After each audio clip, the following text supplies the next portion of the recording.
요즘에 취업 면접에서 전부 합격하는 사람들의 특징 3가지를 말해줄게. 3년 동안 한 1000명 정도의 취업 준비생들을 컨설팅을 했잖아. 컨설팅을 해보다 보니까 면접에 합격하는 애들의 공통점이 있더라고. 첫 번째, 와우! 나무보다 숲을 보는 사람들. 컨설팅을 진행하다 보면 디테일에 좀 집착하는 친구들이 굉장히 많아. 여러분한테 면접을 준비할 시간이 열흘이 있다고 가정을 해보자. 근데 자기소개, 지원동기 이 2가지를 일주일씩 고민하는 친구들이 있어. 예를 들어서 조사 같은 것도 컨펌을 받는 친구들이 있거든. 나래쌤, 뭐뭐 했을 때, 뭐뭐 했을 당시, 뭐뭐 했을 적에 이 3가지 중에 뭐가 더 나아요? 물론 디테일하게 접근하는 거 좋아. 하지만 그런 디테일은 전체적인 틀이 만들어진 다음에 잡아도 늦지 않아. 처음부터 한 문항 한 문항 완벽하게 하려고 하다 보면 결국에는 3일 동안 1분 자기소개 하나도 완성하지 못하는 그런 상황이 발생하곤 해. 그럼 남은 7일 동안 거의 10개, 20개가 넘는 질문들을 또 작성하고 암기를 해야 되는데 뒤에 가서 촉박해지게 되는 거지. 그런데 면접장에 갔어. 근데 자기소개를 안 시켜. 그럼 어떡할 거야? 아, 나 이 면접 망했구나. 이렇게 되는 거지. 면접을 준비할 때는 한 문항 한 문항에 대해서 퀄리티를 높이는 방향보다는 처음에는 전체적인 틀을 잡는 게 굉장히 중요해. 왜냐? 면접관들도 1분 자기소개 하나로 이 사람 합격, 불합격 이렇게 판단하지 않기 때문이야. 실제 면접의 메커니즘을 보면 한 문항당 배점이 있어. 예를 들어서 1번 문항에 10점, 2번 문항에 10점 이런 식이기 때문에 전체적인 부분에 대해서 먼저 준비를 하고 그 다음에 시간이 남을 경우에 디테일을 잡아가는 방식으로 접근하는 게 좋아. 2번째,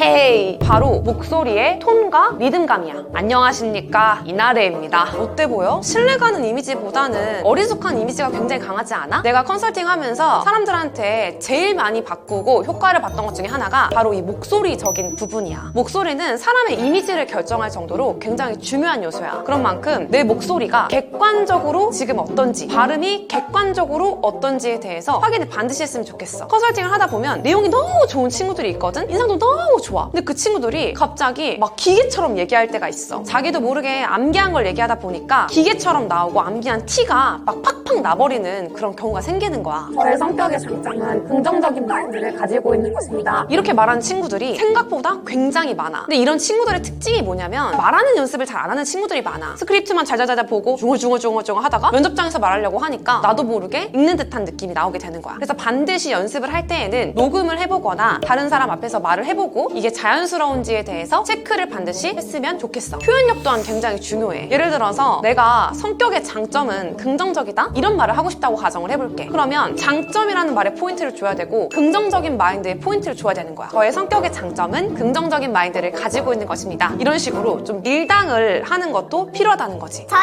성격의 장점은 긍정적인 마인드를 가지고 있는 것입니다.